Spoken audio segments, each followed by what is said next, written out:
Why is my microphone so quiet? Oh. Alright, I guess I just had to power up for a second. I thought I just had it on mute. Apparently I had it on no power. Alright. Welcome to today's broadcast, Ballin' a Biz on a Budget, where today we're really going to be going over a lot of OpenAI stuff, because obviously that's all the rage to talk about, but I don't really care about what it can do in the future. I'm really interested in what it can do today. Definitely looks like we got Marius trying to blow me up.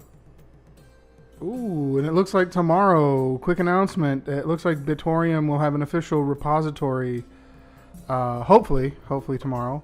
So you'd be able to install it on Linux using a standard sudo apt update, sudo apt install Bitorium, which will be kind of cool. That's a nice little announcement at the beginning. But today, today we're going to go over really what I see business going forward using OpenAI on a more smaller level. To hell with the big businesses. AI is going to be huge for them. But I think this will be even bigger for us, the little guys.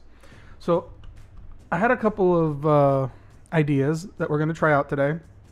One was, I had an idea the other day when I asked ChatGPT a question. Also, do be advised that they're under extreme load today. It's been funny. So ChatGPT is obviously aware of like Samuel Clemens, Stephen King, famous authors, but it can't go out and research any new material on them. But if you wanted to, say, write things in people's voices, nice. Obviously, it would be able to have this information from previous experiences, but could you feed it writing samples today and then craft a letter in that person's voice? Now, the interesting thing is that obviously I wouldn't be able to do this for any of you people watching today or people in the future that may be watching this video. But I've done a fair amount of writing. My dumbass was one of those that got suckered into going to college. And college, basically, at least the way that it used to work, requires you to do a lot of writing. And I may still have a ton of my old writing samples. Voila. So, the idea here is that if we can feed the ChatGPT enough writing samples, developing a profile, could we ask the question of, can you create me a pitch letter for something that I would use in business and have it be more in my voice, right? So that is what we are going to address kind of first, right? So the idea for this stream was for business. Oh, sorry, I keep getting distracted. Marius is showing me how the install process for Linux is going to go in the future, and it's definitely a lot smoother than setting everything up manually today, which will be awesome because obviously in the future, you know, as updates for the wallet and the smart node part come out, it's just a simple update command. No more having to go through and redo old files, which is definitely a benefit. But getting back on topic for today. So if I periodically break, that's why, is because I'm kind of reading over his notes. All right, so first let me get one of my writing samples. I hope this is one of my files and not one of my classmates. So, not that we did cheating, but I used to belong to various groups that would go over each other's work and make sure, you know, basically it's cross-checking. You will always read your own voice as if it's perfect and your own papers as if they're perfect, and they're littered with bloody errors. So having somebody else, a fresh pair of eyes, read it and be like, oh yeah, you missed this, or no, it's not about this. So yeah, this actually isn't one of my papers. This was a really good friend of mine. That was his final. And that's why it's not in a proper folder.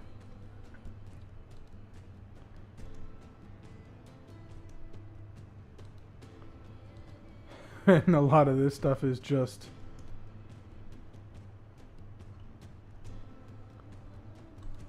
Yeah, the AI was the Art Institute of Seattle. They weren't that great of a school, and I really, really, really regret going there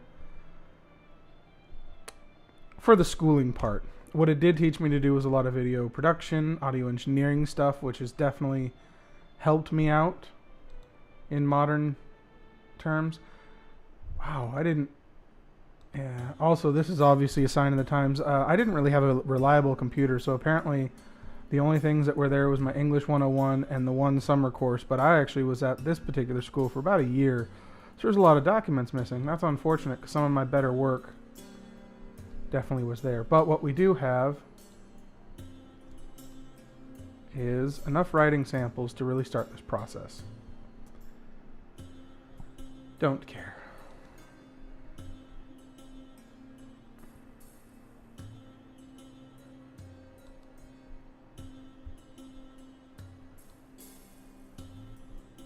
Okay. So really what we're going to do here is copy, attribute the following text to my writing style and voice, please. Always say please, because Skynet, it will come for us all.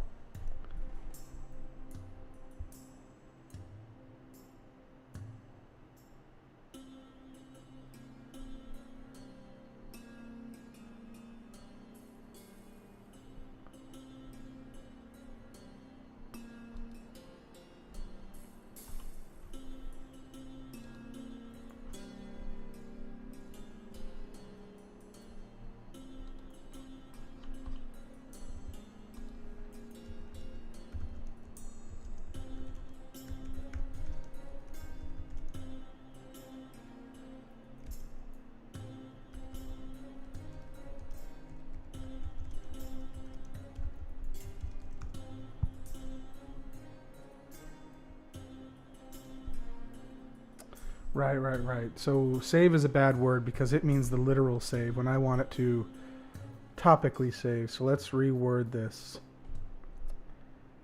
Can you keep in...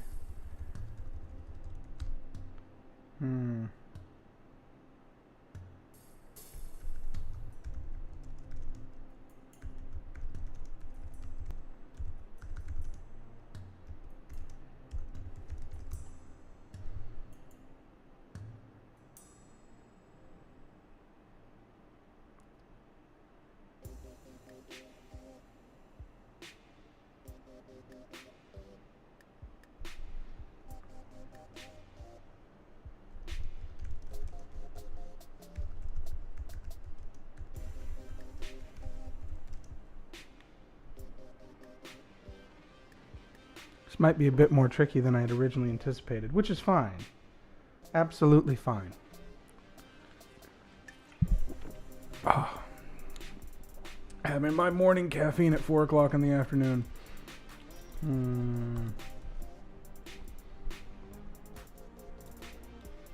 Copy. New.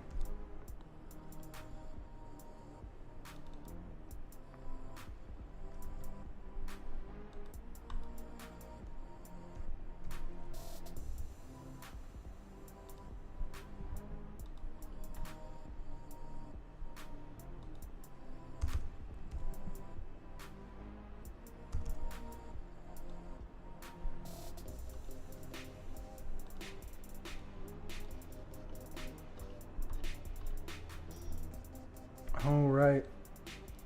I wound up redoing that one later.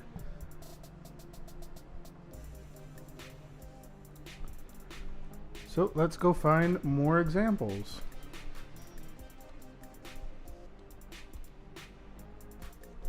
Yeah, I think these were just the assignments. I don't think they were my writing examples. They were assignments, but not as a result. Math 85. I don't remember Math 85. whatever. Oh, Sociology 101. This was actually a really, really fun class, although particularly with this one, I did a lot of audio documents for projects, which was really cool, except I learned a very valuable lesson about archives and how they don't hold up very well. Hard drives are prone to failure. Solid states are prone to electrical. So yeah, I basically lost a lot of files from that class, which was unfortunate because it was ultimately a really, really, really, really fun class. It was one of the reasons why I pursued a degree in sociology. I think these were just notes. Yeah, so this is a very audiovisual class. And I'm pretty sure these are all just the notes from various things that we were watching. We watched a lot of movies related to sociology or just like American concepts in general to design groupthink models. So there was a lot of films from the 50s, like how America expected like high school students to act. There's some interesting documentaries. So unfortunately, we're not going to get a lot of good data out of there. Same thing with them. This one we might.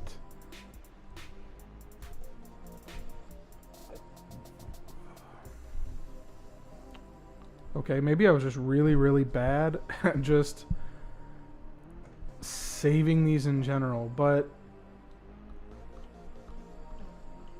that's fine. It was from like 100 years ago anyway. Who keeps documents from 100 years ago? Not nobody.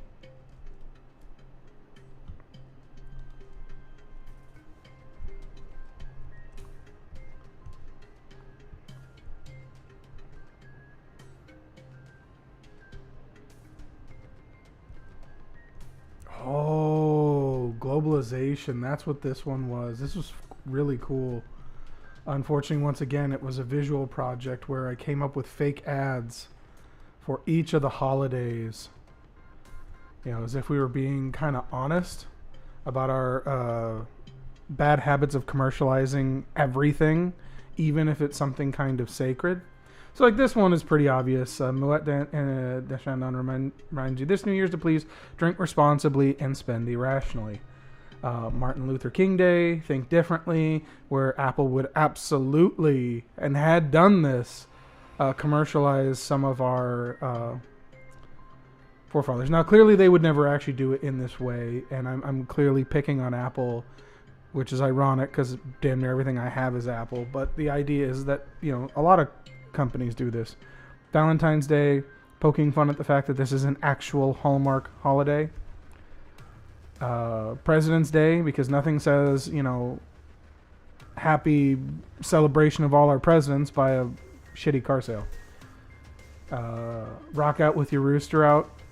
If you don't get this picture, you are definitely not an American, and if you do, I'm right there with you.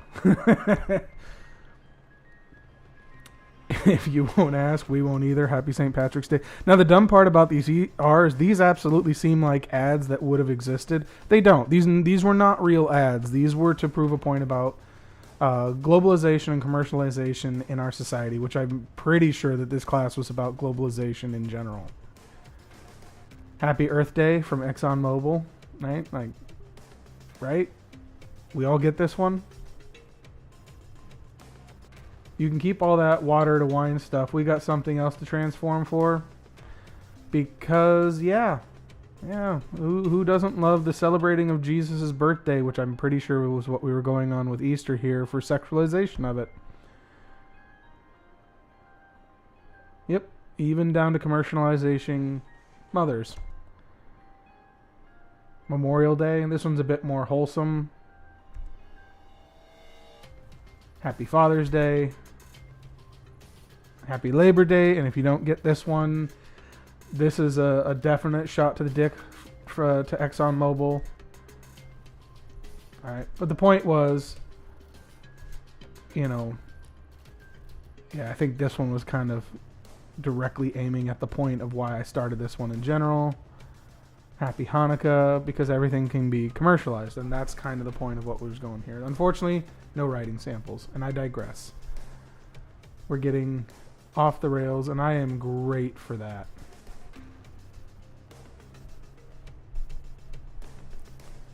Pretty sure this is my technology course.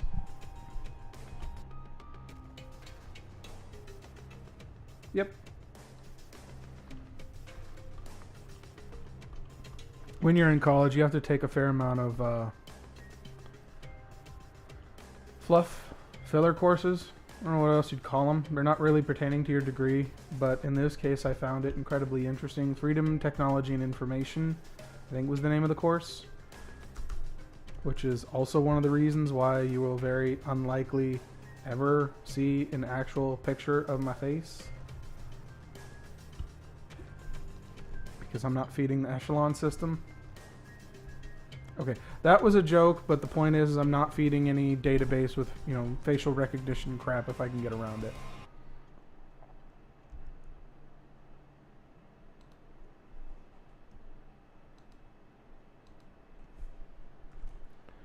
I don't remember Sociology 410. Oh, now I do. Now I do. This one was another fun class. Music of the Oppressed. A lot of time spent going over Roma in the broader sense of the world, and African American here in the United States. Because for those of you who are not American that may be watching this, clearly there are issues in American culture that African American people have not really been treated very fairly at all. And on the broader scope of the rest of the world, neither have the Roma. So, using the following samples, because now we have a pretty good selection of a lot of text, of writing,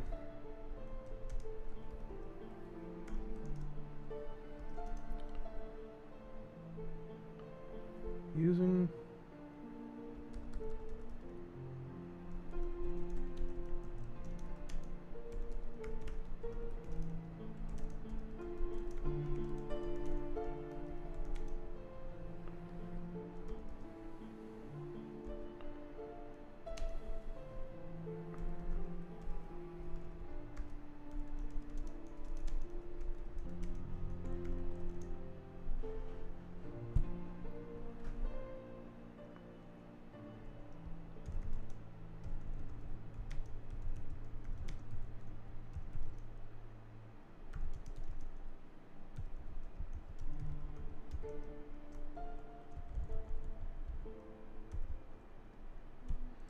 Now this is going to be quite long too.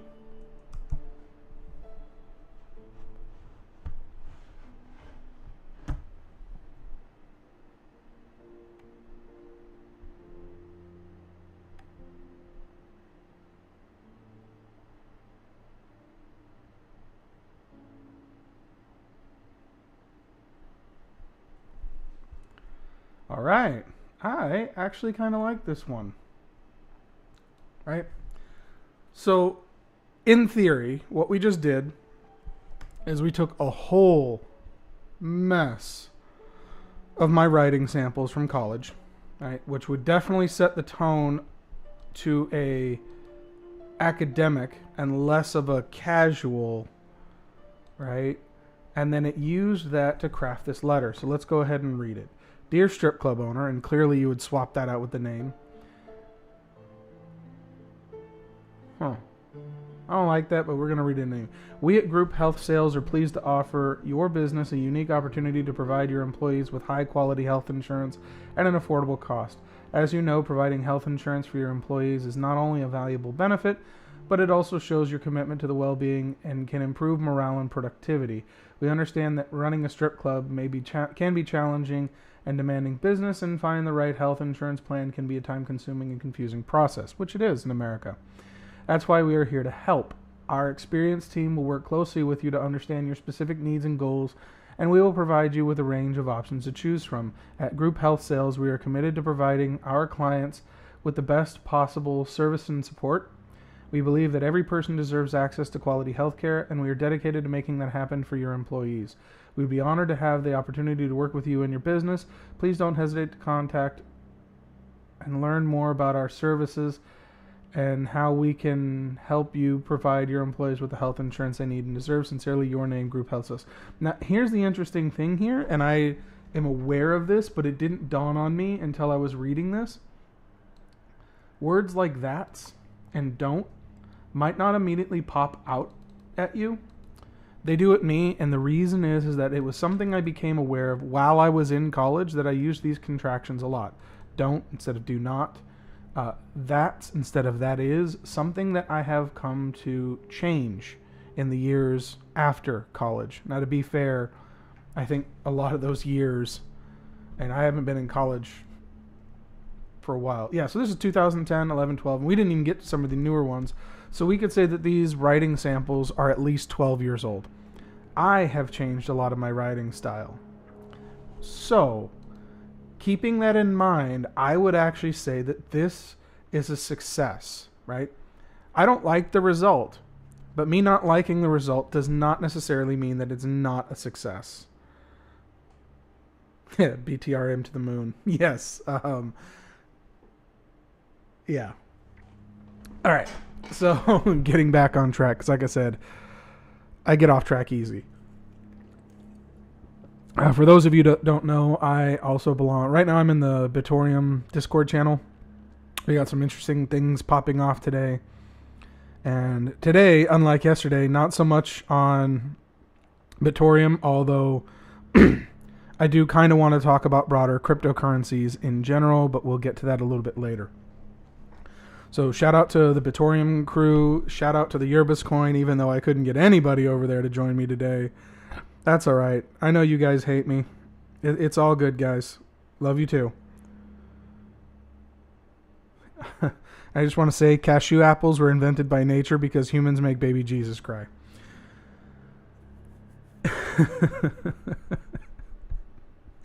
Oh, I forget who told me that this morning. I think it might have been my brother, because I made a joke about it, and he was like, cashew apples, what are those? And I actually got him to go find one, and he bit into one thinking it was like a regular apple. If you don't know what a cashew apple is, it's the fruit that a cashew nut actually grows off of. It's kind of interesting, and they are bitter as hell.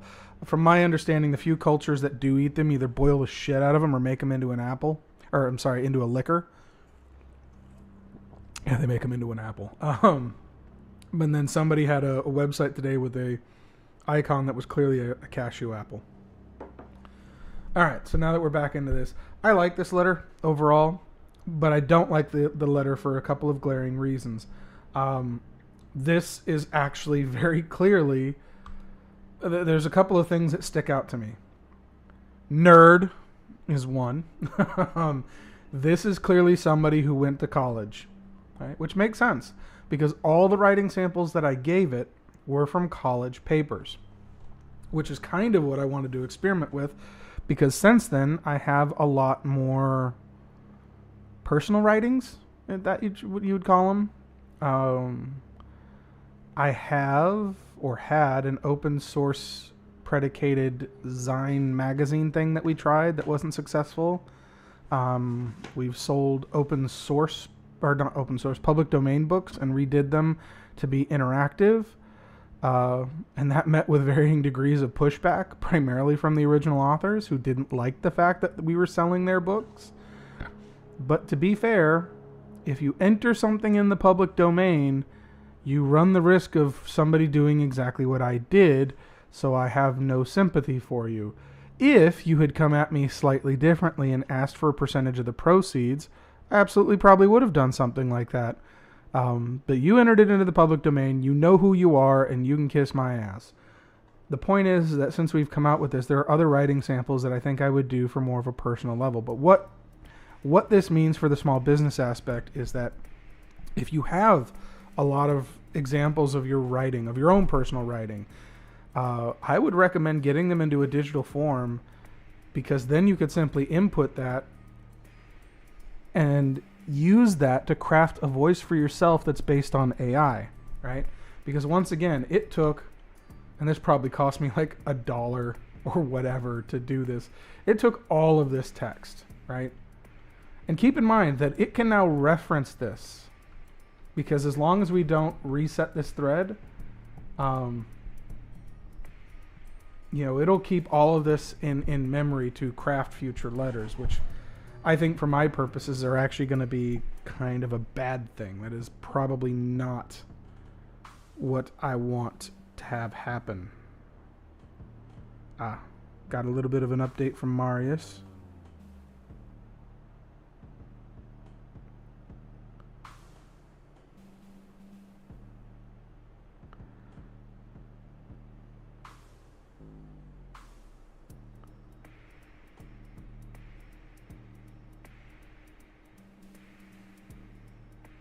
I hate typing on my phone sometimes.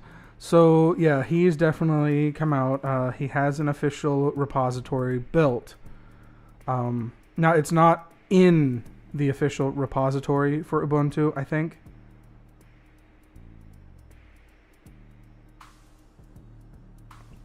Nope, I take it back. It looks like he will be putting them in the official repository for Focal Fosti, I believe. That's interesting. Right, so what that means is that it will be officially an official repository. So if you do sudo apt update to update your repository, you should be able to then do sudo apt install Bitorium, and it will come back and prompt you for a series of requests on how you want to install it, wallet-wise, smart node-wise, as opposed to going through all the text-based steps which are on the website, which is really, really cool. I've never seen that done for any other cryptocurrency project, so that is definitely unique. We'll see how the rest of the industry takes that, and clearly it's not up yet. Once it is up, I absolutely will be dicking around with that. So probably when I try to go for smart node number 4. I have 3 smart nodes that I operate solely. I have a couple more that I share with others that I can't even mention like where they are because they are super, super security focused. So I have a couple smart nodes that I share that way, but then 3 that are mine that I can do whatever the hell I want with. So clearly I would probably pick one of my own to mess around with that, which is obviously really cool. All right. I need to steal a tab.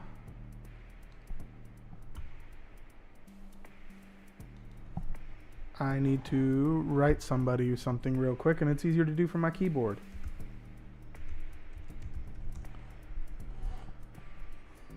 Wah wah wah wah wah wah wah wah wah wah wah wah. Anybody knows where that comes from? That good callback. Good callback.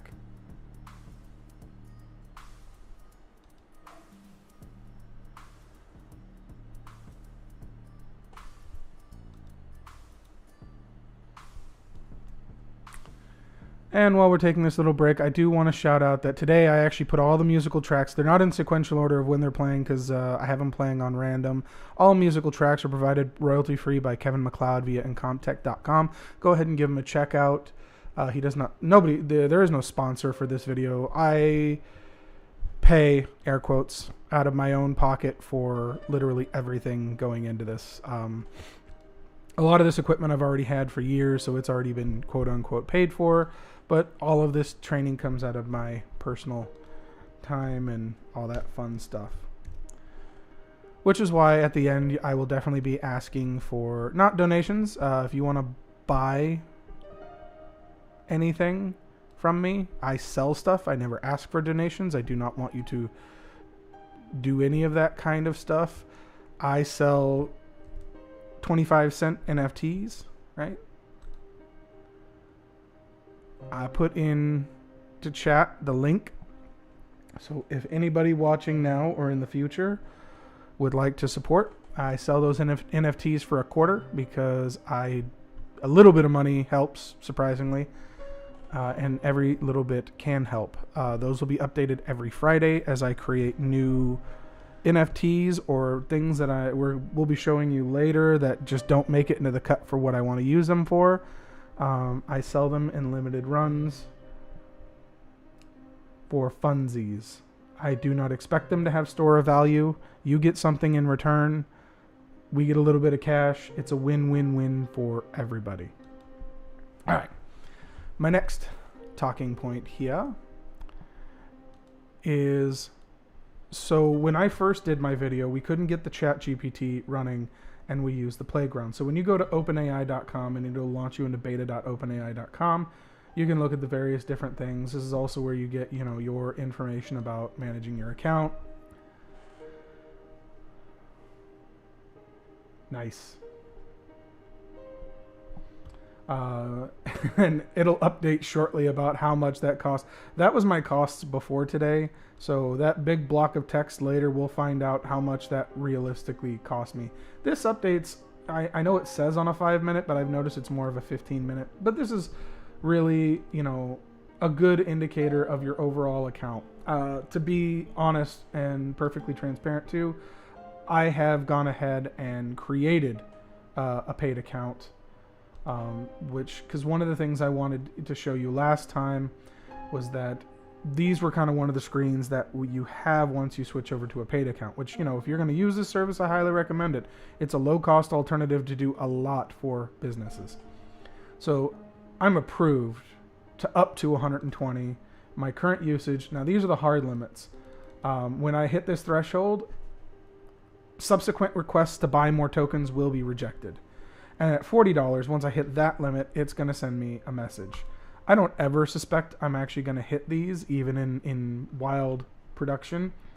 Because the reality is that when you are using this, I would likely feed it these, writing samples that would be more akin to what I would be doing, and then just endlessly craft the pitch letters that I need. So yeah, it might cost me $0.25 or $1.50 to make those initial requests, but the subsequent requests are going to be very nominal. These basically spit out letters that look like this, or spit out content, right? Which is what we're going to do a little bit later.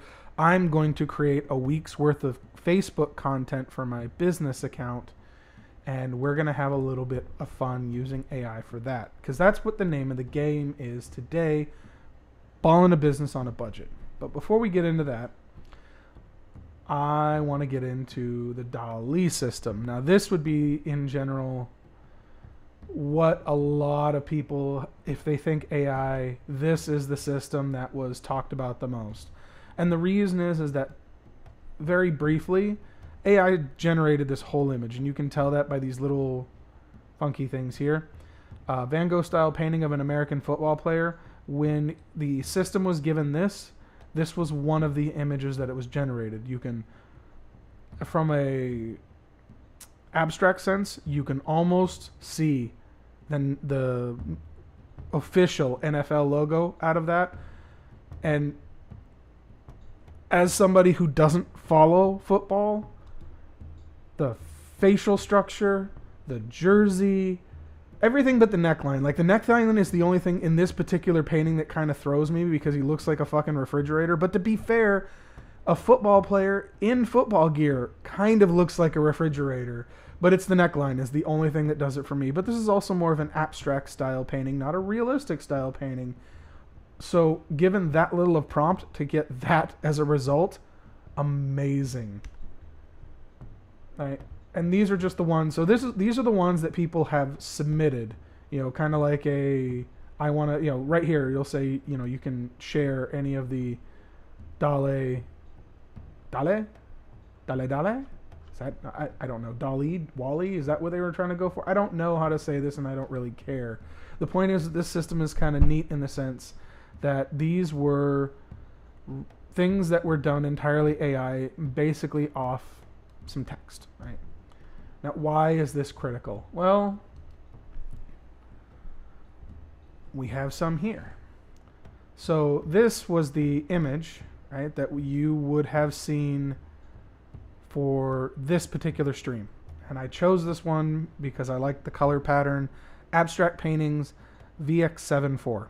Now, this This is the name of a cocktail bar that's ironically or unironically enough the name of a cocktail bar I like to go to on Fridays and have 1 to 4 cocktails, muck about, finish out my work week, and then go from there. So these were when you make the one request, I got these 4 images in return. So this one string of text created these 4 radically different images.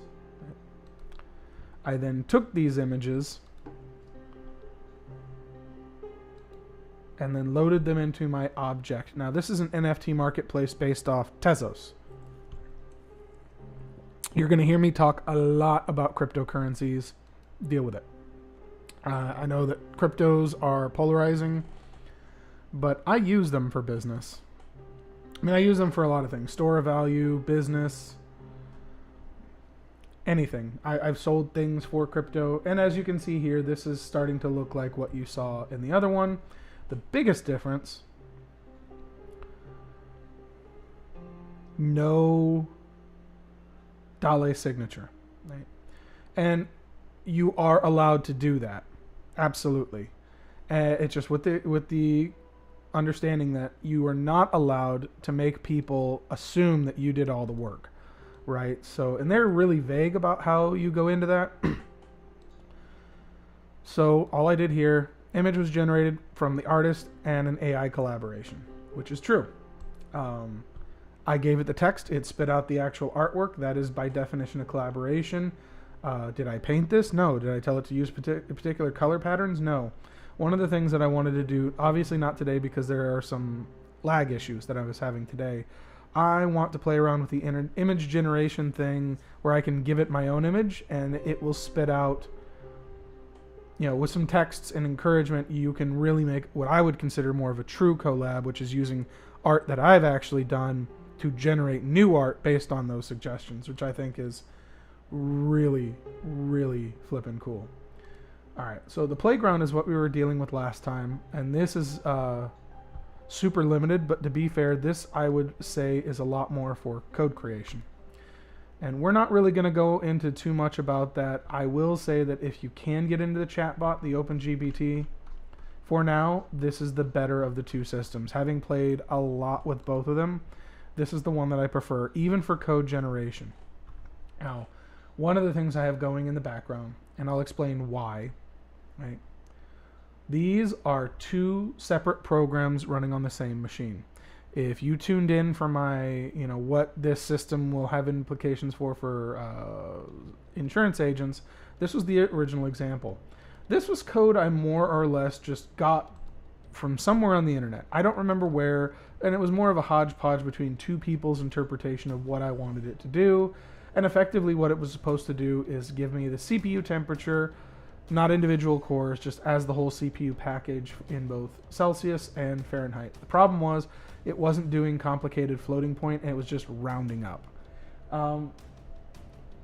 Raspberry Pis apparently don't come with a way to do this, and this is on a Raspberry Pi. So if we Control-C out of this, typically on a normal Linux machine, you would say watch sensors. Sensors are installed. But the problem is there's no adapter set up, so you can't get the individual core limits. And there are 4 cores, as we can see here. Right? We have 4 cores that are running on this Pi. There's the memory, there's the everything else about it. But what I also noticed is there was no real temperature. By the way, HTOP, 1 line under uptime, just give me the temperature and could have solved my whole problem. I digress.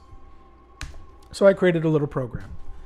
And by create, I mean this is the thing that I came up with. But clearly it doesn't work because the Fahrenheit is not accurate. And I kind of know why, but whatever. It's whatever, because when I gave it this code, all I said was I copied and pasted this exact code and said optimize it. It gave me a theoretical solution. And one of the things that it said is that, instead of using echo, you should use the printf command, right? And in this printf command is really what I would consider the optimization, because if you think about it, all this stuff with a hash or a pound sign or whatever you want to call that symbol, this is stuff that's not being read when the script is executed. The script is executing, put the current date, into the variable date, put the host name into the variable host name, put this into the variable CPU, right? Oh, I'm sorry. The variables are first. So put the actual date into the variable CPU, put the actual host name into the variable host name, put this into the CPU, which by the way will give you, if the current thing is 34.0C, it'll give you 34,000. That's the number you're going to get returned. So then we're going to put this into the variable temperature in Fahrenheit. And this, with the BC, is the floating point calculation that's going to give us, in this case, 34.0 and 93.2 Fahrenheit. And then this is the fanciness to get it in the way that you want it. And the dollar sign at the end is just telling me that there's way more text beyond that. This is the whole application. And this really was done with ChatGPT, not with Playground, using suggestions that it was spitting out. So this is the example I like to give, because anybody who's done scripting or coding can just immediately see the value in this right the F away. So why do I go on about these tangents and are speaking as a business? So I'm a small business person, meaning that I am a small business of one. I own one full company called the Nikovash Empire. And then I co-work with a DBA company known as Adult Financials Unlimited. In that conglomeration exists 3 members, and they're all family members of mine, 2 of which are tax preparers. Both of them are tax preparers. One of them's a CPE, which is a high-end bookkeeper, tax person. There's a lot more that goes into it, but they also do bookkeeping. But the thing is, they're not very technologically inclined people. I am. I build out their print farms because they print off a lot of documentation. They need good, sturdy printers. They use a file server, a private cloud file server, to transmit documents back and forth, because I know that the rest of the EU has that GPIR, which basically is protecting human privacy. Here in the United States, we have something similar, but it really only affects businesses. And what I mean by that is, let's say that your name is John Doe. I am not legally allowed to use your full name in communications by way of email, because email is not secured. If I send you, say, your tax return that I need you to sign back, in order for me to send that in through the email, I would have to block out your social security number, if your phone number appears, any banking information, yada, yada, yada, yada. The problem is, when I get that document signed by the IRS does not normally consider that an official copy and will reject that signature, meaning that I have to get you to sign, normally on paperwork, the whole thing back. So in that context, we can use a system called OwnCloud to send the original file encrypted to the end client. And it just acts like your normal file server or cloud server. Think iCloud. What is Microsoft's one that I think is shitty? Oh, OneDrive, right? And then Google has Google Documents. It works like those. It's its own thing. Private organization. The original founder had a fight with the OwnCloud and branched off and has created Nextcloud. So effectively, they're the same code base.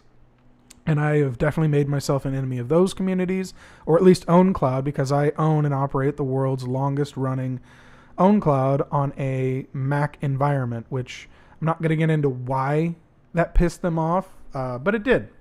And it, unfortunately, will eventually be shut down. I have determined that there are just too many bugs to keep it going, and I've had to build a lot of my own custom software to maintain it, whereas now we're going to use Oracle's VPS to do the heavy lifting, and then we found an encrypted file server for $6 a month that will host 2 terabytes of data and give you 1 terabyte of bandwidth for $6.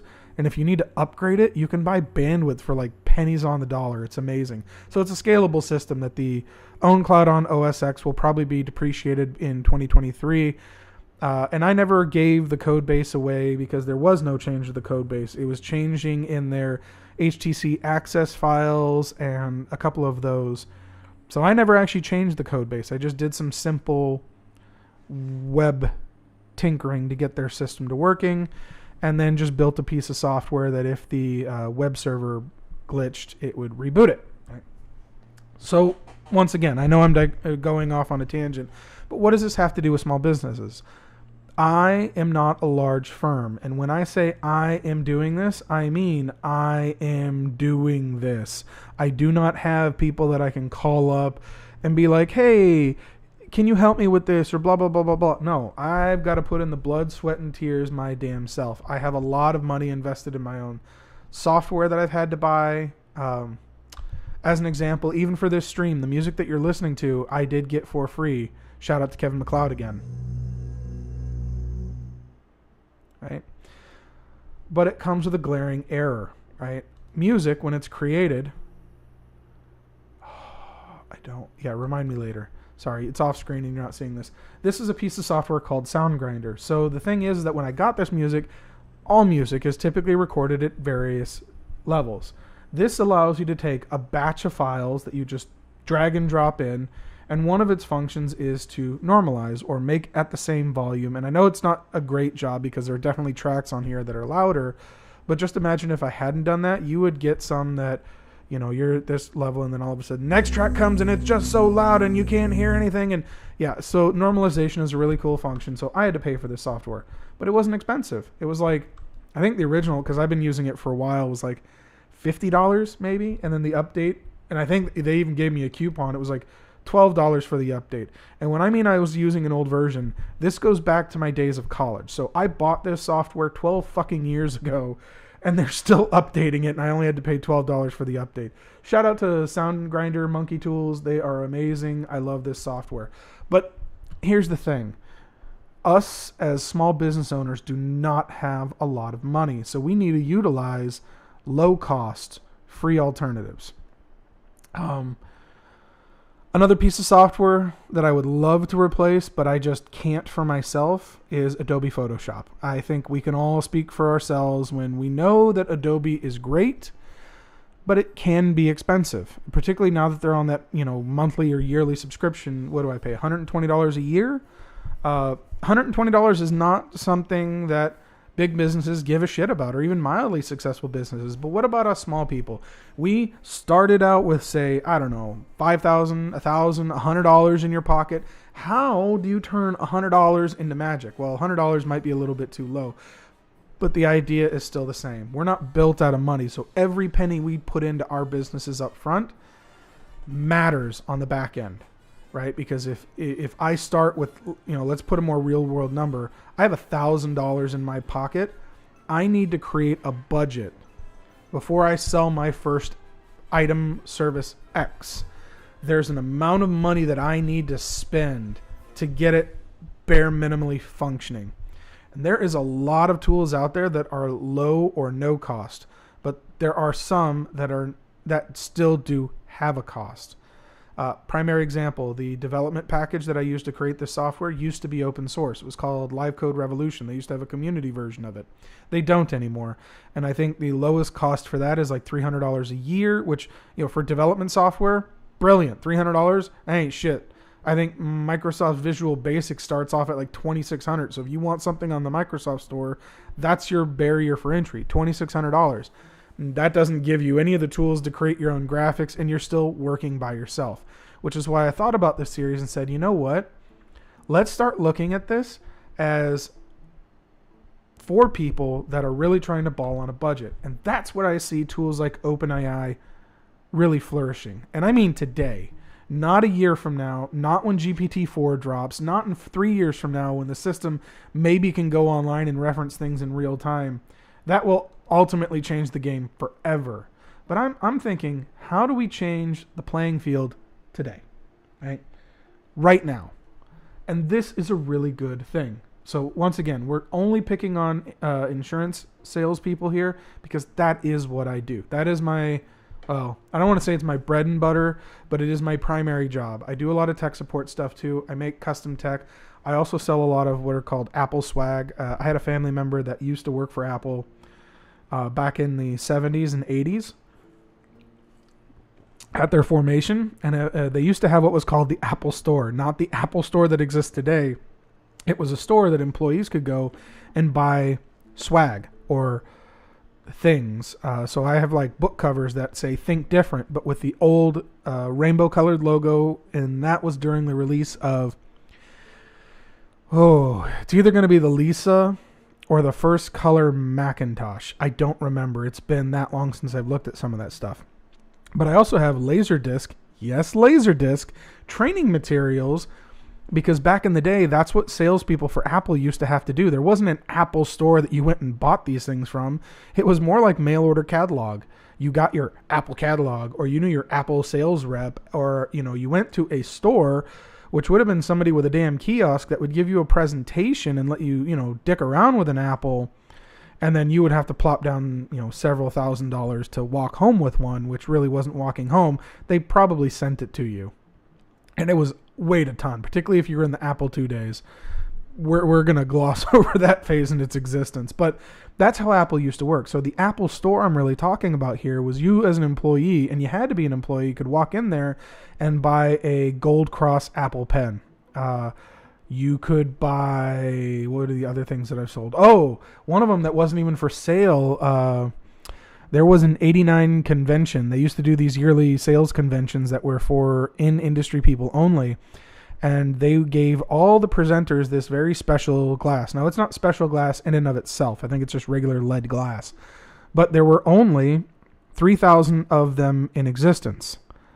And you have to factor, some of them, a lot of them either got used or opened or broken. I have one that, while it's been taken out of the box, it's still sealed in the original bubble wrap. There was a special piece of tape that signified that it has never been opened. I have one of those, and then I have another one that is open. It is quite literally priceless in the sense that not one of those has ever came to market. I have one of those Apple director's chairs, and I also have one of the 5-year lapel pen. Now, the significance of that one is that they are 18 or 24 karat gold with 5 tiny 1 carat diamonds, real diamonds, inlaid into it, 1 diamond for each of the 5 years. You would get one after 5 years. So that's the kind of stuff that I sell, but I do less of that these days because I'm in a fighting match with eBay. Right? So, and these are very real things that happen with businesses over time. But my primary is insurance with this background and a whole lot of stuff. So how do we get your business up and running for a little bit of money? Well, what do you need? Right? Well, you need a website. And no, this is not where I pop into a Squarespace ad, because screw Squarespace, screw Wix. Those sites are great if all you need is an informational website. They are horrible for e-commerce. So if you're selling anything online, you're probably going to have to bite the bullet and do a little web dev yourself. Now, that's not entirely true. I'm a web developer, and I didn't even build my own website. As a matter of fact, coverustoday.net is what the URL that I use for my insurance. But you know what happens when you type this in? Can it be? Am I just using Facebook as my landing page? Absolutely I am. Why? Because this is developed. Right? This is already a thing. I don't have to do any of the development for it. So yeah. Oh, wait. No, this is on a different account. So this is a great resource to use for balling on a budget. Why? Because Facebook is free. Well, not really free. They sell your data, but today it's not costing you anything out of pocket. So it's little things like these that add up a lot to the back end. I eventually plan to have a website because, I'm branching more out on social media now, and clearly I'm going to have to find a way to link all these things together, and a website absolutely is a great formation for that. Today, though, a little bit of knowledge, and you could redirect your URL for your main website here. Right. Another good thing to utilize is Google's services, primarily by the way of Google Maps, because that seems to be the new interface to list your business. It kind of makes sense, but I really do miss the Google for My Business separate interface. I don't know. I mean, I can guess why Google got rid of it, but it's still a pain in the ass. Google, fix your shit. Get your shit together, all together, put it in a giant package, put it in a giant pile, and just get your shit together. Running your business through Google Maps is not it. You might have thought it was it. I disagree wholeheartedly. But Google Maps is another great way, or Google for My Business is another great way, low-cost way to start getting your name out there. You do need some kind of SEO, so either start writing blogs, promote your Facebook a little bit better, or your socials. But the other thing is that, well, now on Facebook, we need content. And we need content in two kind of ways. One, we need images, right?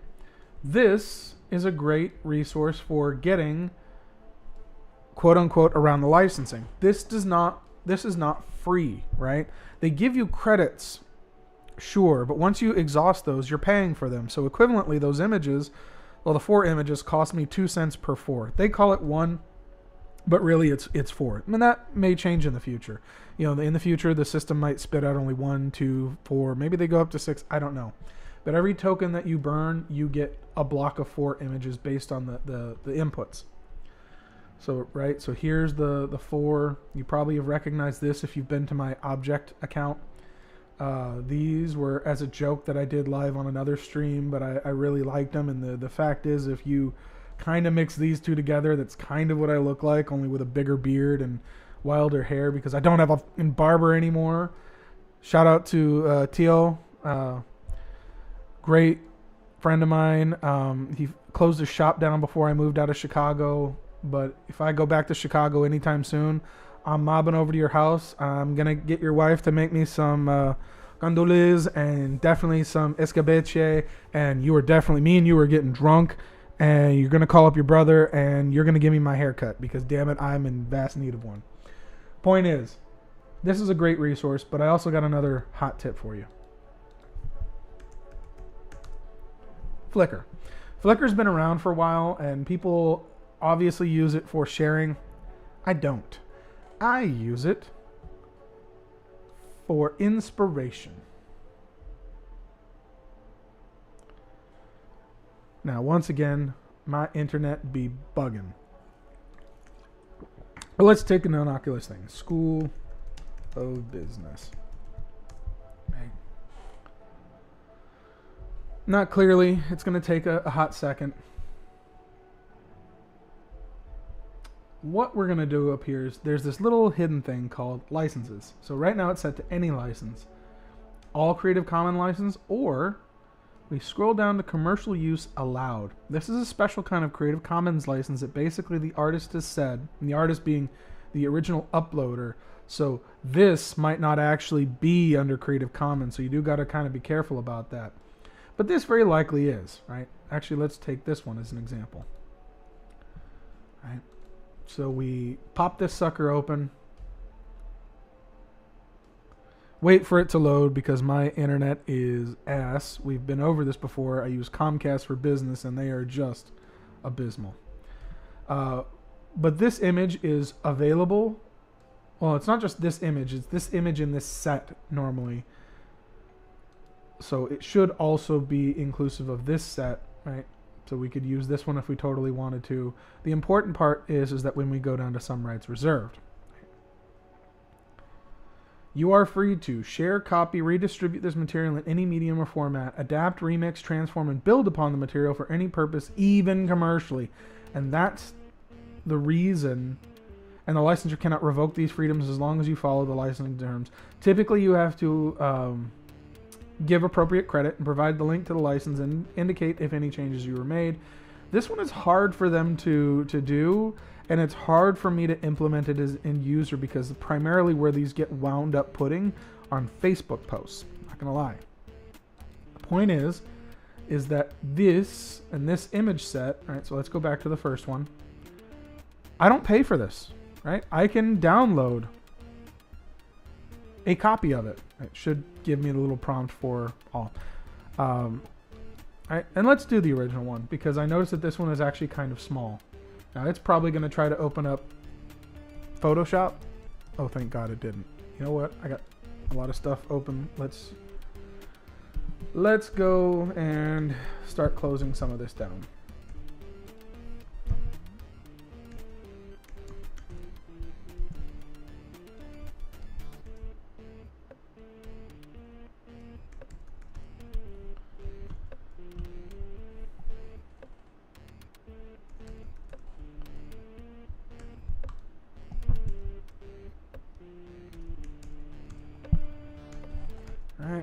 It's one less app.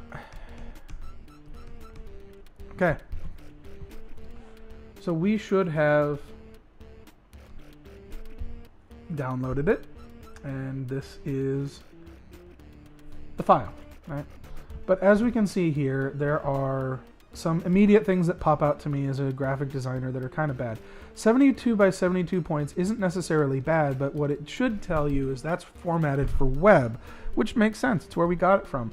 This is not a limitation, though, of here. You can totally put higher resolution images, and if you wanted to use them for, say, graphic design to put on a printout or a card or something, 72 by 72 is ass. Also, 1320 by 589, not that great of a resolution.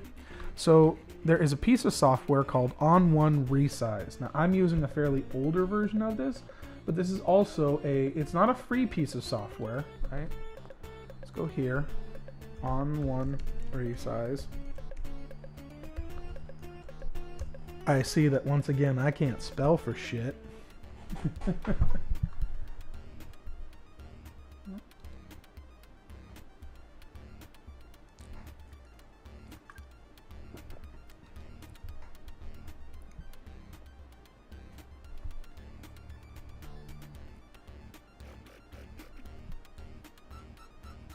Right? And they're doing one of the things that I don't particularly like. They're using a lot of plugins, and it's going to be a pop-up, and if you do this as a web developer, I hate you. I don't mind like a little banner like up here that says click here to get the code or learn how you can save money or whatever. You put one of those light boxes up there that is asking me to put my email in or anything like that, fudge you. For a couple of reasons. One, as you can see here that I have a lot of stuff running and my RAM is getting eaten up to shit. You make my computer chug, and I hate you. Yes, I could just get a computer with more RAM, but that's not going to solve my other problem, which is at my office I have shit internet. Like, my upload is like 3 or 4 megabits per second, and you know, we're doing a stream. That eats into it. My download is ass. I think it's like 25 or 50 or whatever Comcast has for business, and I'm paying 4 times more than my internet at home, which is like 100. So kiss my grits. You put a light box in there, I hate you. Never actually seen their free. Interesting. So they do have some free things. Clearly the one that I want is the Resize AI. I'm using a much older version of the software. I want to look at their prices now. I paid a lot. I'm sorry, I paid a little bit. This is not, or was not, a very expensive piece of software. I think it was even like, I think it was 30 is what I paid for my version. But to be fair, I think I'm using version 2020, and it wasn't even AI generated. Now, why one resize? This uses fractal mathematics to upscale images without a lot or any noise. What I mean by that is, you know, we have a fairly low res image that I downloaded, right? I forget where the upgrade is, but we can get back to that in a minute.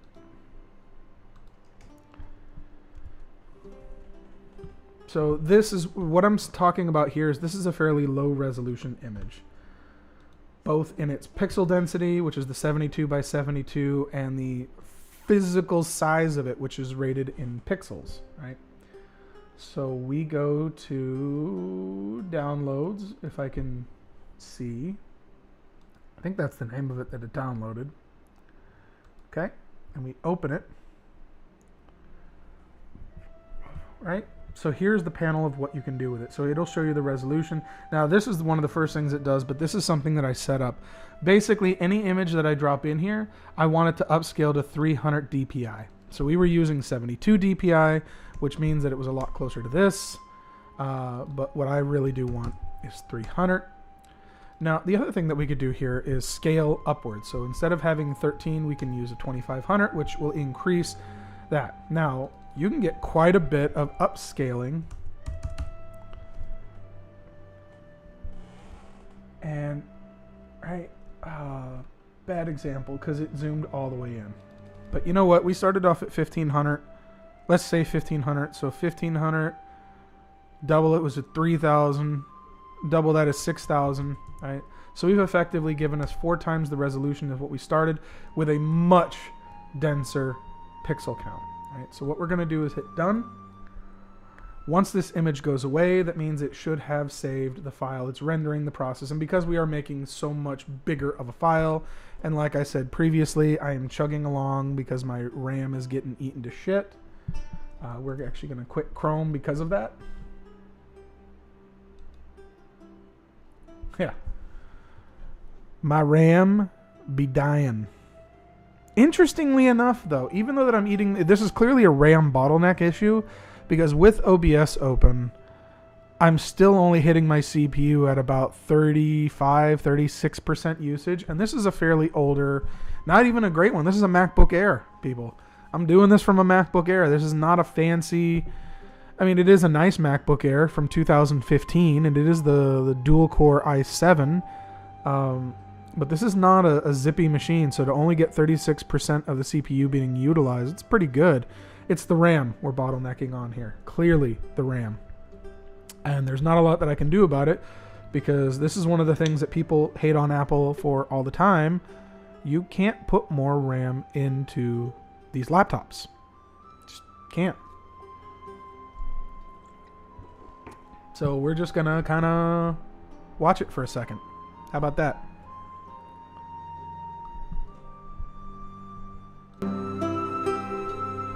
I'm going to drink me a bang.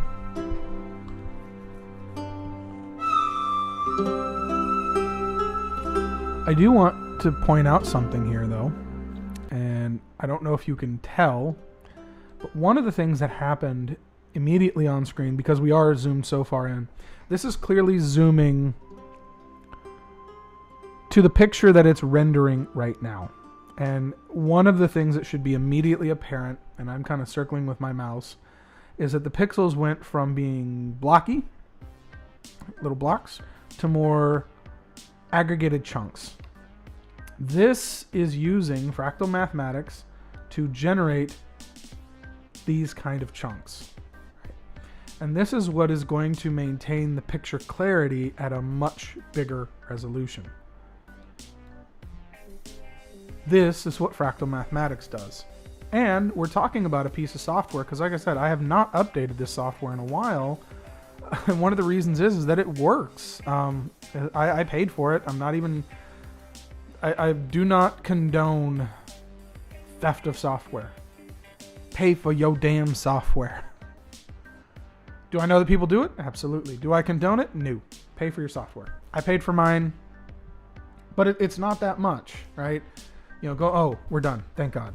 I can close that. Because that piece of software is kind of RAM intensive. Now, one of the things that I do also want to point out too is the size is now way different. The original JPEG image was 658K.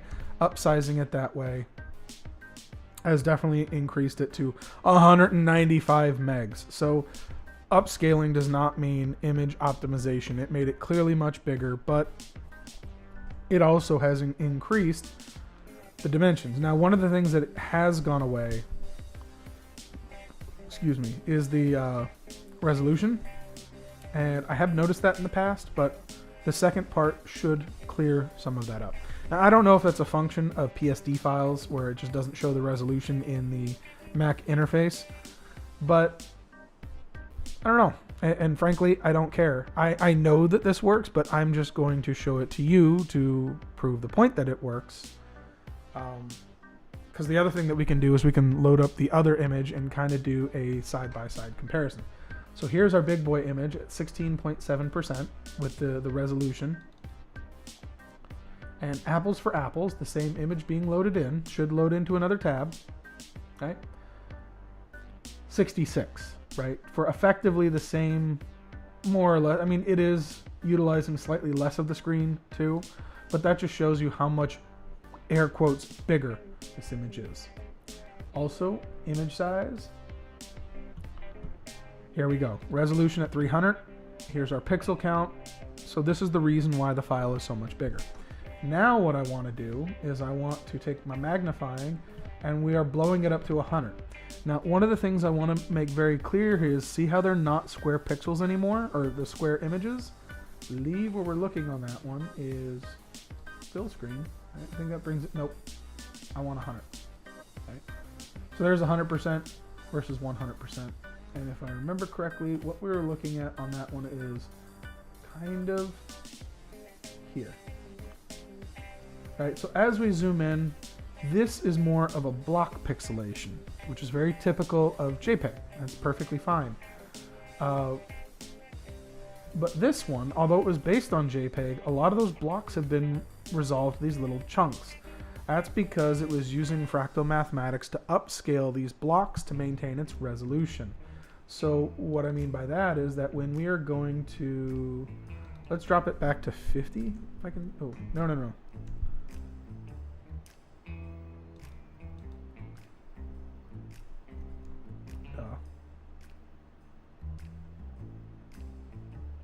Close enough. So 50%. Now I do also want to add that they did have some natural fuzz added to this, or grain, or whatever you want to call it, which is fine.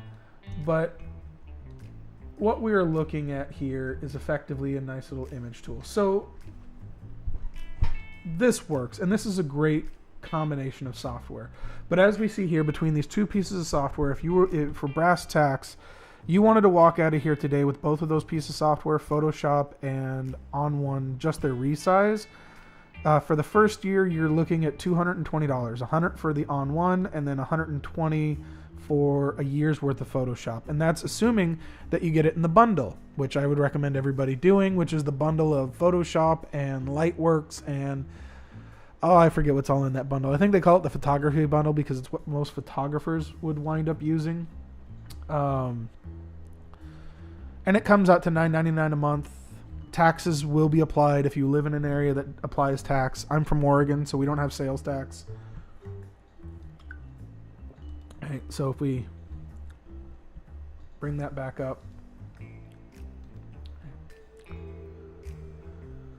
And clearly I can sign in and I would get a discount because I this is what I did. I outright owned it. And that's what these prices are. Outright ownership. Now you can get all of these together, which may be helpful, but now what you're talking about is a one-time payment. So in your first year, now you're looking at $250. So once again, this is what I mean by every penny counts. And of course they have subscriptions, which, you know, $180 a year for $80 a year, blah, blah, blah, blah, blah, which I am not a fan of subscription models. Maybe for some people it works. For me, not a fan whatsoever. I like owning my software outright, but Photoshop got rid of that. Ain't really shit I can do about it. So, but I do recommend this right here. Or you know what? For the extra $30, maybe you would want to excuse me. Maybe you would want to use this kind of software package because $130 you get to play around with all of these. God, I got something stuck in my throat today. Bang energy drinks. I drink it and they don't pay me for it either. Nobody pays me. I'm not a big internet celebrity, so nobody pays me for shit, and I got to do all this. So using my experience, I know exactly what the hell I'm talking about. There's probably several $1,000s of software on this machine alone. Yeah, actually. Let's look at that.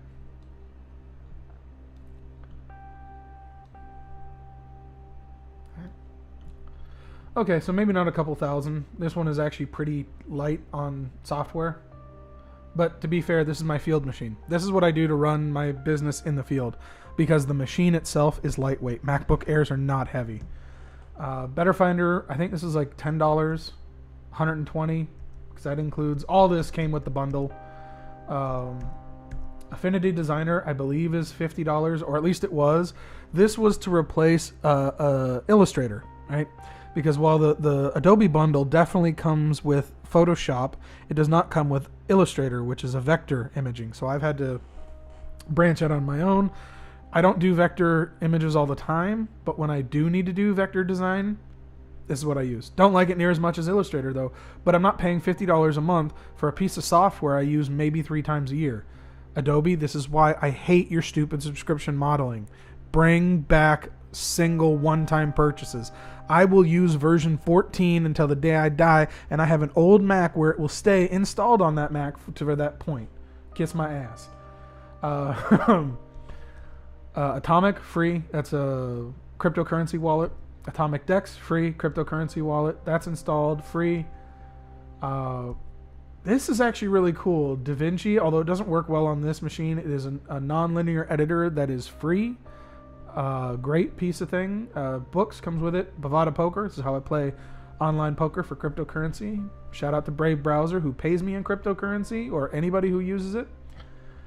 The calendar app. These are the kind of the apps that are installed on Apple. Camera Live allows me to use my old Canon T2i as a super crystal clear webcam if I wanted to do that, and I don't. I have had to in the past. I just choose not to. Carbon Copy Cloner is a great piece of software that does real backups. I think this is like $40, and the updates are $20. And they do not. And what I mean, we're talking major updates, not, you're not going from 3.1 to 3.99. This is from 3 to 4, and it's like $20 for the update, and the software is $20, but it does full backups either locally or over the internet. Amazing. Keltex for when I did script writing, because yes, I've done script writing in the past. Great piece of software. I think it's $50 for the base software, which is free to use thereafter, and then the plugins can be like $5 a month, but those are more for sharing scripts and plugins amongst other writers. You're going it alone, boom, super cheap piece of software. Chronicle Pro, I think, was like $14 or $15. This is for tracking upcoming payments, bills, yada yada yada. Clamex AV, I think they call it something different now, but no, this is the paid one. This is the paid one. This is Apple's version of Clam AV. Really, really powerful antivirus. I know that Macs don't get hit with viruses a lot, but better to be safe than sorry. Clean My Mac X, I finally broke down and actually got this software. This is $38 a year. This is great for dumping those non-purgeable systems or purging your RAM right now if you need some quick power boosts. Understanding that I can't use it while I'm using OBS, because that's one of the first things that gets dumped is OBS RAM, and that causes mess-ups with the stream. But under normal times, it's great. This is free software that allows you to download YouTube videos off the internet. I have used these in the past to download YouTube videos that I want to watch in plane travel. I probably spend at least 100 to 200 hours a year on airplane travel, and not every airplane offers internet, and when it does, it can basically get you Twitter, and that's about it, and it loads like ass. So having the ability to watch downloaded videos on YouTube is amazing. I really wish that more systems would allow you to do that and just cache it locally to your device, so then you don't have to use third parties like this. Because technically, I feel that even though that I've downloaded it and my intention was just to watch the video, it's not really piracy, I would say, but you're definitely not using the system as it was intended. So YouTube, get your shit together and allow me to download videos to my device so I can watch them. And then, handshake them between like my iPhone and my iPad, because I would much rather watch shit on my iPad than my iPhone anyway, because it has a headphone jack. There's the nonlinear editor. Discord, I think we're all familiar with that. Discovery, this is actually a really cool piece of software, and it is freeware, and what it does is it discovers all the IPv6 services that are being reported on your local area network. Great little utility, free. DS Mobile Capture, this is for a special kind of scanner, free. Ingolese, we'll get to this a little bit later. This is actually the basis for our iOVA software that we'll be demonstrating later today. Espresso. Hands down favorite buy that I think I've ever had. This is for all kinds of web JSON development, and I'll explain. This is a piece of software I think is worth buying if you have to do any kind of editing of web stuff. $99, $100, right? Great price. Oh, okay. I'm seeing what it's saying. I thought it was saying $99 for the upgrade. It's $69 for the upgrade, which is still great price. And obviously, if you're in education, all these things typically have student discounts. You just have to look for them. I am no longer a student. Haven't been a student in 12 years. I really wish that I could utilize this, but I just can't. Although you could go back to college for very cheap and just get the student pricing and take like one class every year to keep your matriculation up, and boom, you can get student pricing forever. You're really not supposed to use student software to develop commercial stuff, so honor system. But at $99, this is a great piece of software, and what it does is allows you to read all kinds of web and text and configuration files, and it will typically give you the spit out in color coding for various things. So like in HTML5 or HTML coding, it'll give you the blockouts to let you know that, yeah, this is properly formatted code. Great piece of software, highly recommend it. Exodus, another cryptocurrency wallet, included. Firefox, not a fan anymore. Flux, and this is a really old version. This is a little bit pricey and really for use. This is for making bare bones websites from hand. If you have the skill set and know how to do it, it's great, and it's a fairly low cost. I think like $150, which for web dev tools, not that bad. But this is also an old version, is probably highly out of date. Yeah, I haven't even actually modified it, so opened it in 4 years. I mostly do most of my development in WordPress anymore and haven't really needed to use this very much. Although when I did, it was a godsend. I used it all through college to develop all of my websites. It was a great tool, and I still highly recommend it for reasons. Focus 2. This was really cool because it would take a crystal clear image, and then you can kind of do what the icon alludes to, where in this case the butterfly would be in perfect crisp, but everything else kind of blurs out. Great little utility. No longer supported. I think this was $10. I think this was $180. $10 included. Free. I think I paid $30 for this when it was new before they had the iStore, and because I paid for it, you get it, once you download it to your machine, you get it for life. I don't think it has a cost anymore. Correct me if I'm wrong, but I think it's free. Garage sale is a great way to post things on eBay.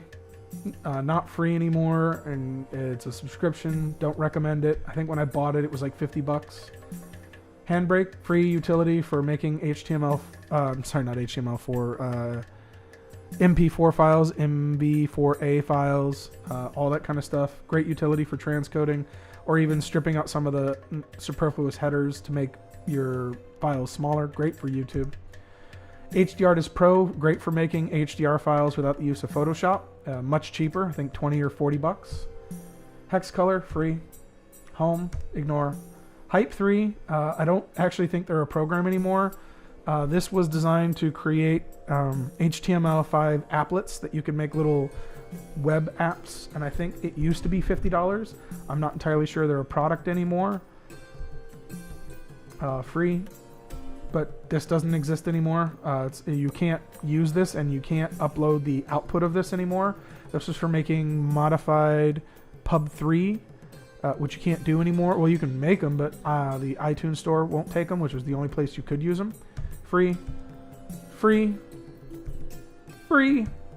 This is actually how you upload stuff to the iTunes stores, at least for books. It might also be for applets.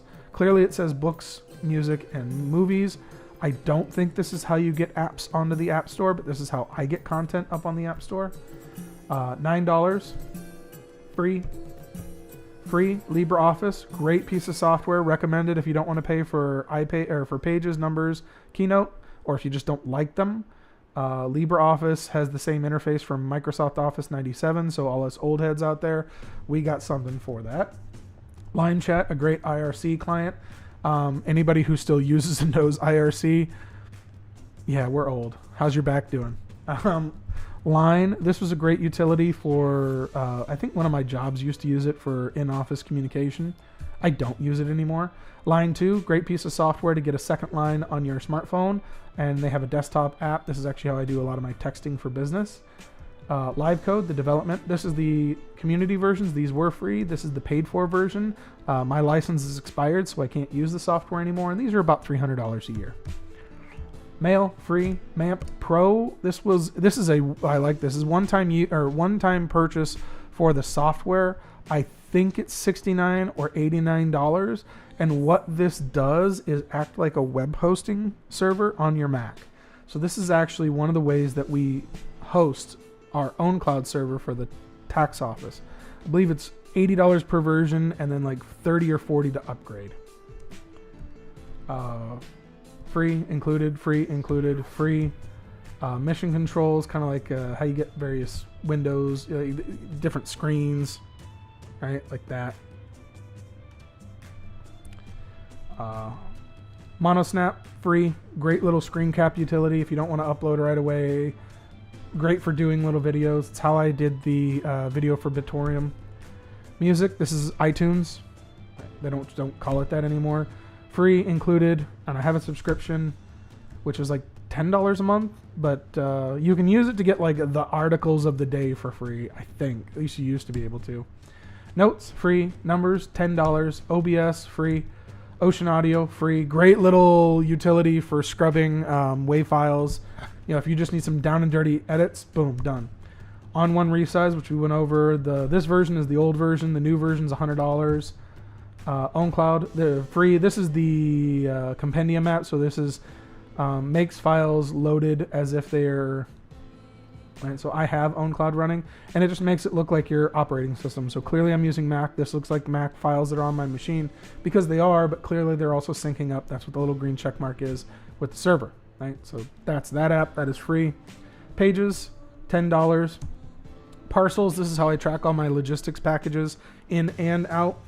I think this is a subscription service, but it's like $2 or $5 a year. Password Factory, if you need to create a down and dirty password that's nasty and obnoxious on the fly. I think I paid $2 for this, and it might not even be on the store anymore. It's that old, but like $2 for a lifetime license, massively awesome. So what this does very quickly is I can change some basic parameters, and it is on the fly changing the password. Try guessing that password. I dare you. Now, some of these can't be used for obvious reasons. But yeah, it's a nice little password creation utility when you need something on the fly. I don't even think this works anymore, and I think this is an older version of the software that got copied over from when I upgrade. Photos, this is your photo app. This works on your desktop, iPhone, blah, blah, blah.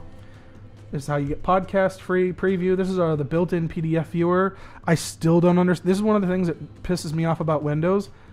Macs had one up on you for a while with preview. This doesn't just open PDF files. It opens images. It opens a lot of things. It's also how you scan directly without the use of third-party software. So like I got a couple printers in here with an ADF scanner on them. Yeah, you can import from your, right? These are the ways you can import from your iPhone or iPad. This is the one on the network right now that has a built-in scanner. Boom, don't need third-party software. Suck it. Proton VPN, for the one or two times that I need to lie about where I am in the world to make software work appropriately, or when I am trying to test my own software for region locking. And what I mean by that is like there's certain licenses that can't work in other countries because we don't have the license to operate there. So I need to make sure that in order for my software to be compliant, that people from other countries that have been region locked can't use the software. It's a shitty practice, I'm not gonna lie. But when you are bound by license agreements, you do not have a choice. So this is a nice little free utility. Oh, the base software is free. You do have to pay for additional parts of it, but it's a great little down and dirty way that I can kind of pseudo test region locking for software development. QuickTime, built-in, free. Reminders, great app for making shopping lists or actual reminders that integrates with calendar, free included. Safari, hate it, goes next. Sigil, this is now how I write EPUB files for distribution, free. Siri, free, kind of annoying on the desktop, don't like it as much for the phone. Solar, this winds up being used in conjunction with a one keyboard that Logitech made that I happen to use, right? It is the Logitech K750, which was specifically a Macintosh keyboard that has a solar panel at top, so it constantly recharges the battery. That's why what you're seeing here is live feed of how much light the solar panel is getting, and it's half cracked. Because if it wasn't, it would be over here in the 5, because I'm in a standard office with ridiculous light. Right? Sound grinder, great little utility. I forget what they cost, but I know that back in the day they didn't cost anything. So let's go to Monkey Tools.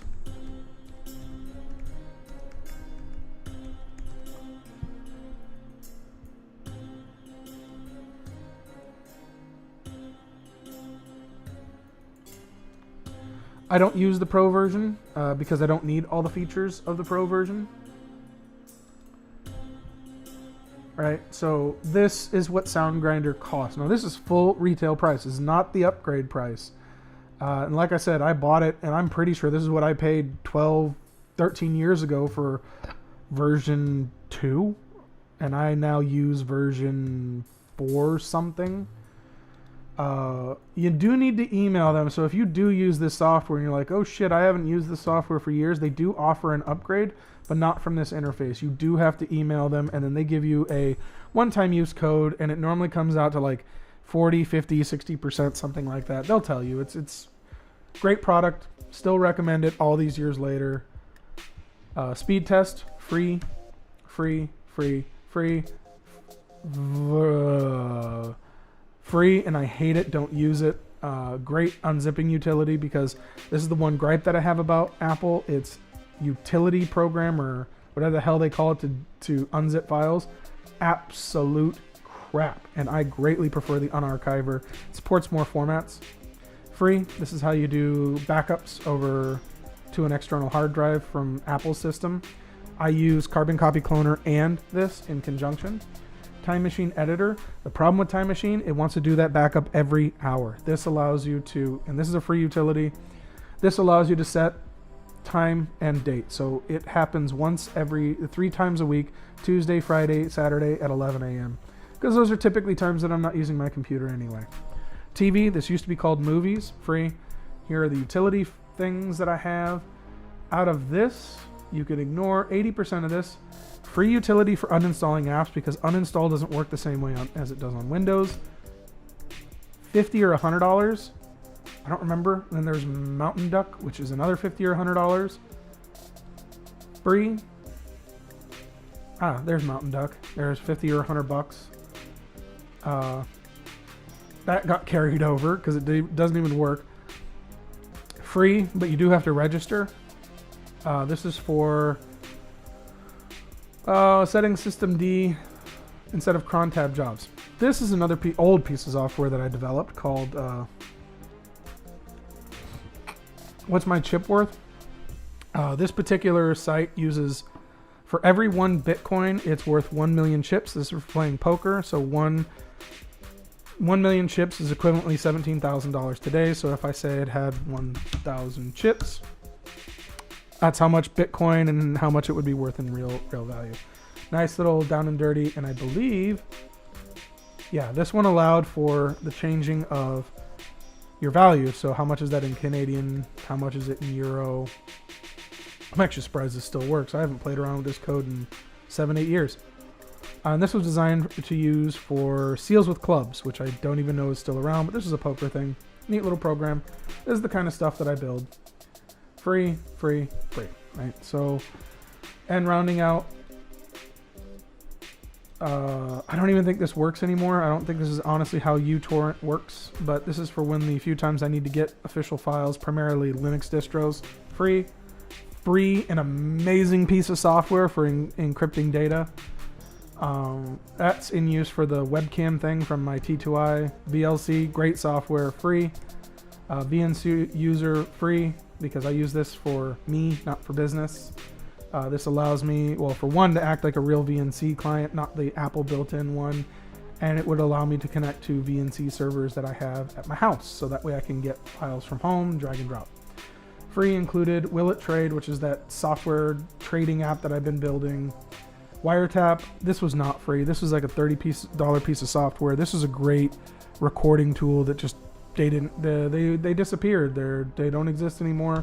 And I'm sad because I can't even get, if I had a computer that still had a valid license, it'll work, but I can't get it revalidated on new hardware. So, bad.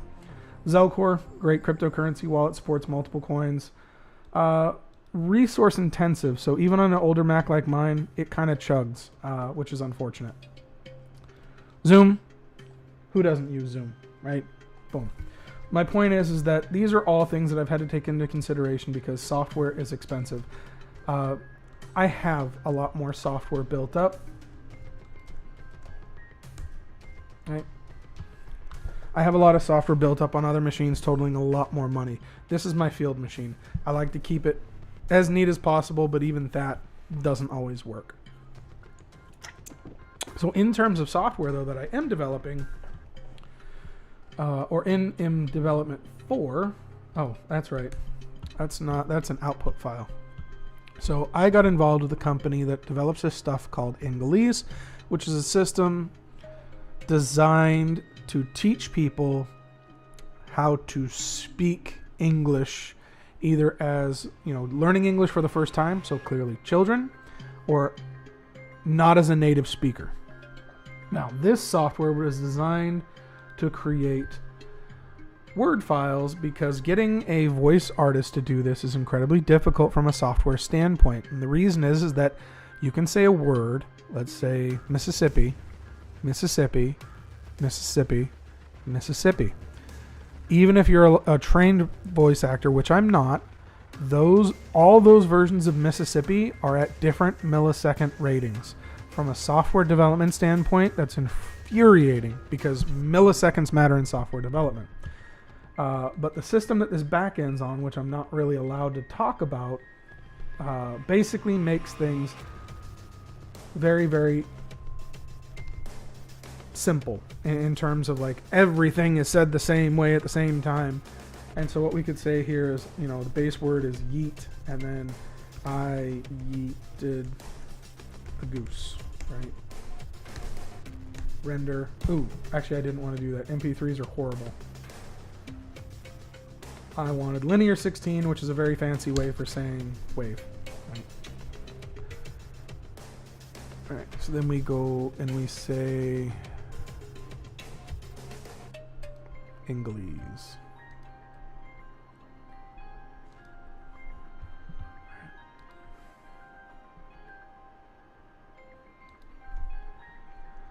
So here are the word files. Eat. Eat. Right. It's not a nonsensical word. And then here's the example file. I yeeted the goose. Right. I can use this software to create full sentences too, or even paragraphs. As an example, I don't even know what this is going to say, so this might get me in trouble.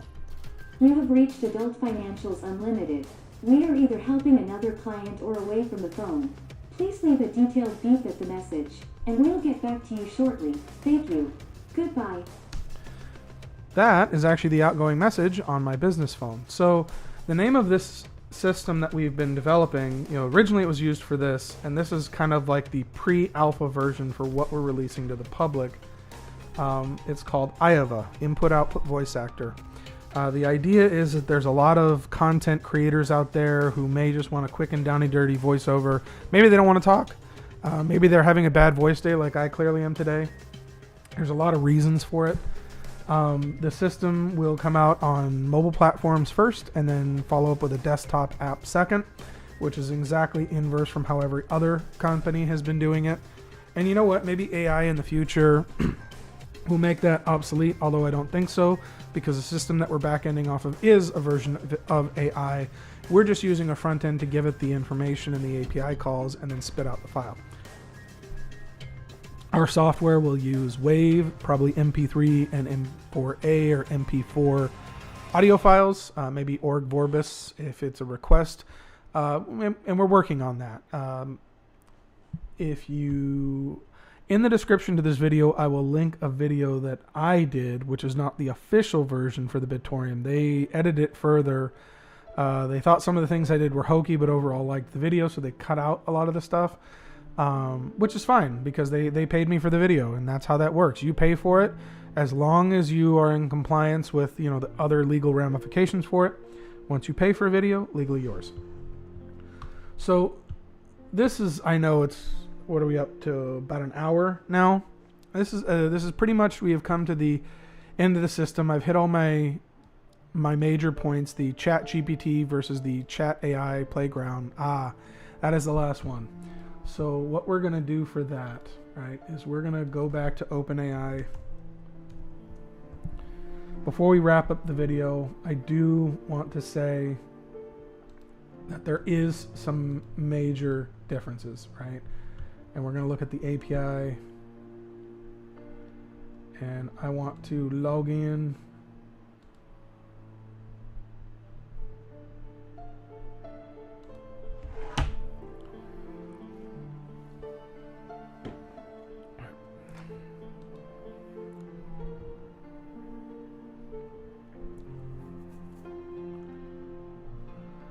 All right. So now that we have the plot, right, what I want to say, and I'm going to give it the exact same prompt. So draft me a sales pitch letter for group health insurance. We're going to copy this, and we're going to look at the two different outputs, right?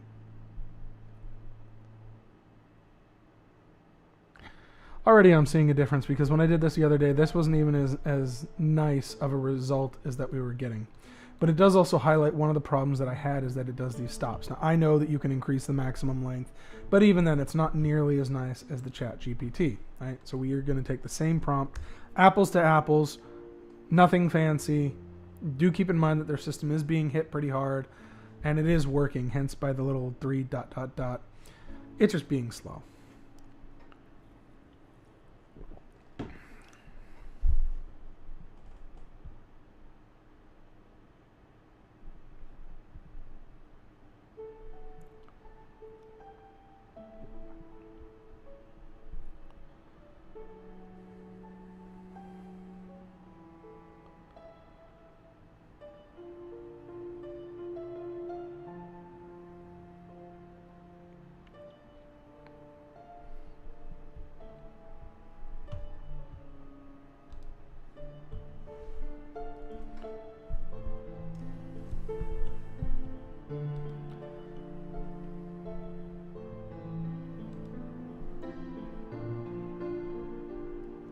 All right, and we're done with that one. And, you know, like I said, barring the fact that it's running a lot slower, but it's also the system that's been getting hit harder.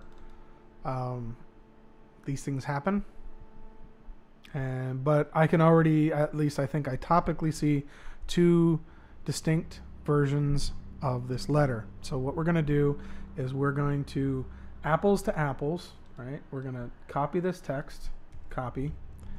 We're going to go over to my text editor because, as I said last time, copying it into the text editor first and then dragging it into this, we don't have any of the formatting. If I just copy this text and paste it, it absolutely does get some of those things from the background, right? So we copy, paste it into text edit, and then we paste it into here, right?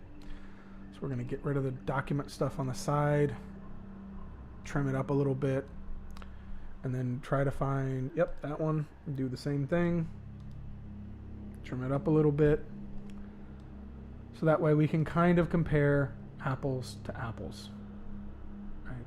And what we're really looking at is the output, right? So this one, I'm just going to put up here, playground,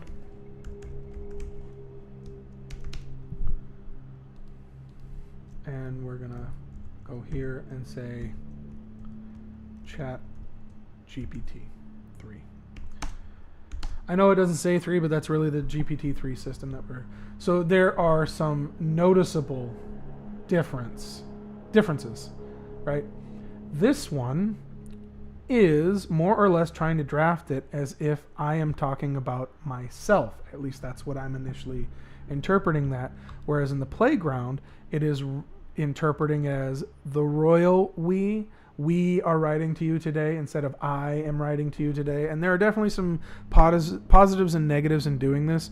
The immediate negative that I see in this is that I represent a company, which I mean I kind of do in the sense that I'm trying to pitch you sales insurance, sure, but I'm also an independent broker. And I think for me, the language coming from ChatGPT lines up with that a lot more. Now also keep in mind that what we had done earlier has gone away. And what I mean by that is, when I told you that as long as you don't delete the thread, it will kind of remember those writing samples that we had crafted earlier.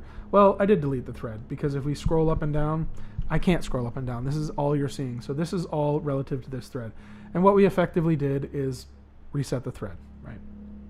So that's just a brief going over the differences between Playground, which is this one over here, versus, well, that was kind of interesting. Anyway, the ChatGPT, which I think for most people uses, is where you want to go. Right? So that's the two basic software, and that's the two basic interfaces. But to be fair, even in their own documentation, what they have said is, because you can definitely craft this for your specific model use. This was really designed for Codex, which is for software development, which is what I've also done in the past. But even me personally, I greatly prefer the results in Codex coming out of ChatGPT than I do for the Playground. So keeping that in mind, the Playground works. I just don't like it as much. Right. So let's see if we can now look at some of my usage today. Nope, still hasn't updated, which is fine. That is pretty typical. We did slam it pretty hard today, so it'll be interesting to see what the usage is tomorrow.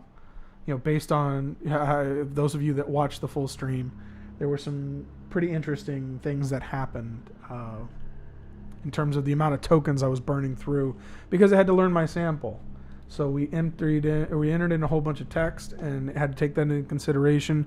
Those utilize tokens. Every line that you ask it uses a token, and every line it spits out is a token. So in this context, this is the token, and each more or less line here is a token utilized to get a full request. So when I asked that, 5 or 6 documents worth of my sample writings, that was burning through tokens like that. All right, I'm going to go ahead and wrap it up here, because I now realize that we've been at this for about an hour and 45 minutes. Thank you so very much, and I hope that we will be able to do this another one probably next Sunday. There are some definite things I want to go over and experiment around for logo creation. So we are going to further ball out on a budget for businesses. But the reality is that this can definitely be utilized in your personal life too, if you are particularly bad at English or hate writing letters or are not really extroverted, right? And I think that's what we're going to play around next week, is writing actual letters or using the software too. I'm going to wrap it up here. Thank you so very much. It was very nice talking with some of you on Discord. Not as active today, but then again, our subject matter yesterday was primarily Bitorium, right? So have a good night, y'all. I'll see y'all